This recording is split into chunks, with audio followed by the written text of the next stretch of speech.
Boa tarde, turma, tudo bem com vocês? Espero que esteja tudo bem. Bom, eu sou a professora Francisca Eugênia e na aula de hoje eu vou abordar um pouco sobre o sistema endócrino.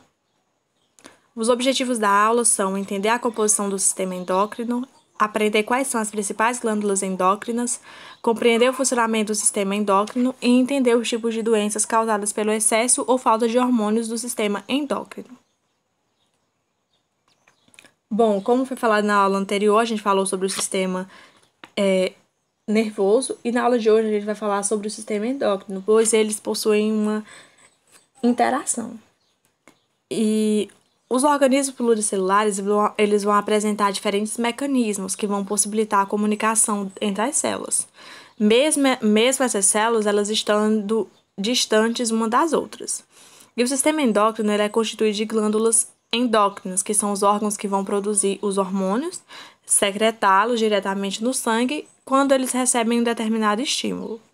As principais glândulas endócrinas do corpo humano são a hipófise, a glândula tireoide, as glândulas paratireoides, o pâncreas, as suprarrenais, os testículos e os ovários. Agora a gente vai falar um pouco sobre essas principais glândulas endócrinas e a sua localização no corpo.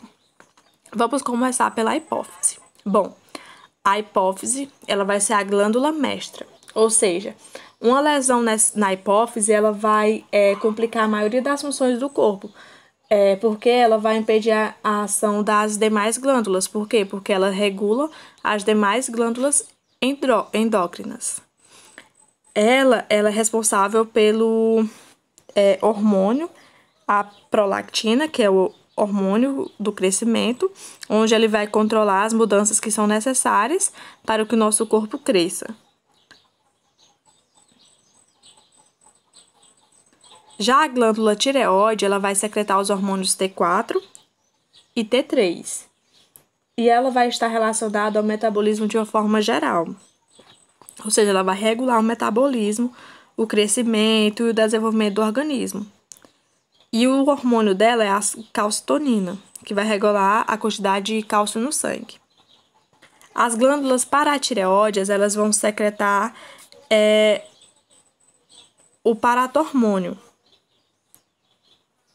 Elas são localizadas na parte posterior das glândulas tireoide e elas vão secretar o paratormônio, como foi falado anteriormente, que vai estar associada à regulação da quantidade de cálcio no sangue, assim como a glândula tireoide. As suprarrenais, elas vão produzir o hormônio da adrenalina.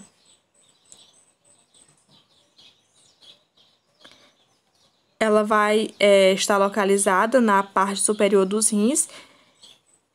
E esse hormônio aqui, a adrenalina, ela vai favorecer a atividade muscular intensa e também vai aumentar a eliminação da urina, onde vai preparar o organismo para as situações de perigo.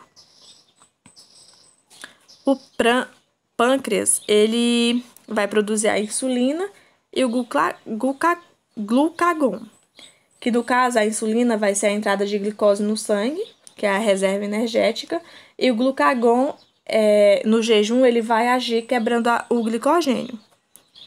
Esse órgão ele vai atuar também como glândula exócrina, produzindo o suco pancreático, que é liberado no duodeno. Os ovários, ele vai produzir o hormônio do estrógeno e a progesterona, que vai estar relacionado às características secundárias sexuais das mulheres, como no caso o desenvolvimento das mamas e o processo de gestação. Já o testículo ele vai produzir o hormônio da testosterona, que vai determinar as características sexuais secundárias masculinas, como o crescimento dos pelos na face e a voz grave. O funcionamento do sistema endócrino. Bom, as glândulas endócrinas elas vão secretar os hormônios diretamente no sangue quando são estimulados por impulsos nervosos, sinais hormonais ou sinais químicos. E como exemplo de glândula estimulada por impulso nervoso, podemos citar o hipotálamo, que no caso ele vai ser uma glândula que é estimulada por impulsos nervosos, que após tal ele vai secretar os hormônios que vão atuar sobre a hipófise. E essa hipófise ela vai secretar esses hormônios responsáveis pela regulação do funcionamento de outras glândulas endócrinas do organismo. E para entender o mecanismo do funcionamento endócrino, vejamos como exemplo o papel do pâncreas na regulação da quantidade de açúcar no sangue.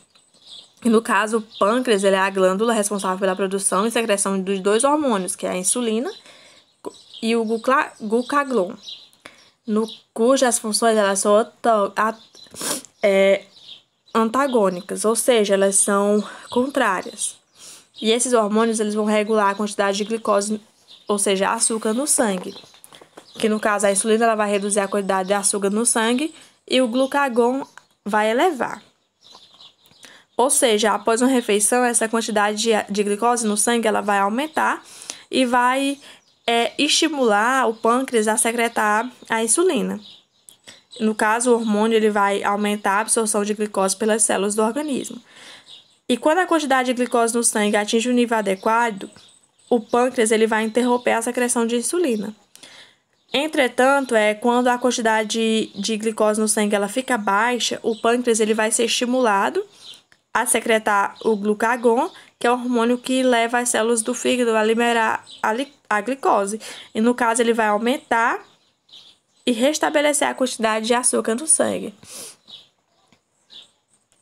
E essa manutenção da quantidade de glicose no sangue em níveis constantes ela é fundamental para que assim ela consiga garantir o funcionamento adequado do organismo. E no caso, o excesso de glicose ela prejudica a circulação do sangue e pode causar danos em diversos órgãos, como os olhos, os rins, o cérebro. E a falta, no caso, ela vai reduzir a possibilidade de energia para os tecidos. A saúde e o sistema endócrino. Bom, o excesso ou a falta de hormônios pode causar uma série de doenças. Entre elas destacam-se o diabetes mellitus, o hipertireoidismo e o hipotireoidismo. Aí agora eu vou falar um pouco sobre o diabetes mellitus. Bom, ele é causado pela produção insuficiente de insulina no organismo, onde é caracterizado pelo aumento da glicemia. E a glicemia, ela vai ser a concentração de glicose no sangue. E a glicose em excesso, ela é eliminada pela urina. Por isso, o exame de urina é essencial para o diagnóstico da doença. E existem dois tipos de diabetes mellitus, que é o tipo 1, que é conhecido como diabetes juvenil, e o tipo 2, que é conhecido como diabetes tardio. O diabetes tipo 1, geralmente ele vai se desenvolver antes dos 40 anos de idade. Ele vai ocorrer a redução do número de células do pâncreas, que vão produzir a insulina. E o organismo de pessoas que são afetadas pelo diabetes tipo 1 não vai controlar com eficiência a quantidade de açúcar no sangue. E o tratamento dessa doença ela pode ser feita com a aplicação da insulina, através de injeções diárias.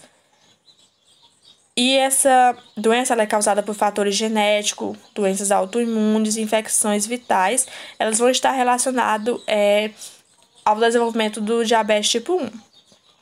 Já o diabetes tipo 2, ele vai ocorrer geralmente depois dos 40 anos de idade. E a produção de insulina pelo pâncreas ela não é afetada, mas o hormônio ele não vai ter efeito nas células-alvo, o que vai ocasionar o acúmulo de glicose no sangue. E esse tipo de diabetes ele vai estar associado mais a fatores hereditários, ou a uma dieta inadequada, a obesidade e até mesmo o sedentarismo.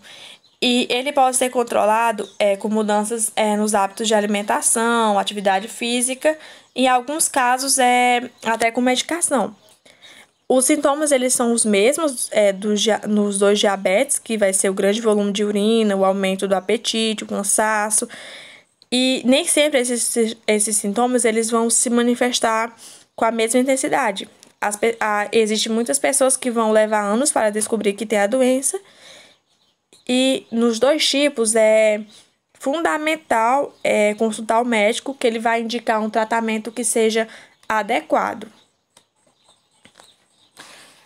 O hipertireoidismo e hipotireoidismo. Bom, o hipertireoidismo ele é caracterizado pelo excesso de produção dos hormônios T3 e T4 pela glândula tireoide. Os sintomas dessa doença vai incluir o aumento da temperatura corporal, insônia, nervosismo, irritabilidade, hiperatividade e perda da massa corpórea. Já o hipotireoidismo ele vai ser caracterizado pela insuficiência da produção e também na secreção dos hormônios T3 e T4. Os sintomas dessa doença vai estar relacionado à diminuição da temperatura corporal, a tendência de ganhar peso, sonolência e também o cansaço físico. E em casos graves desse hipotireoidismo, pode ocorrer também, no caso, o aumento da glândula tireoide, que vai gerar um inchaço no pescoço, conhecido como bócio ou papo. Bom, a aula de hoje foi isso. Muito obrigada e boa sorte a todos.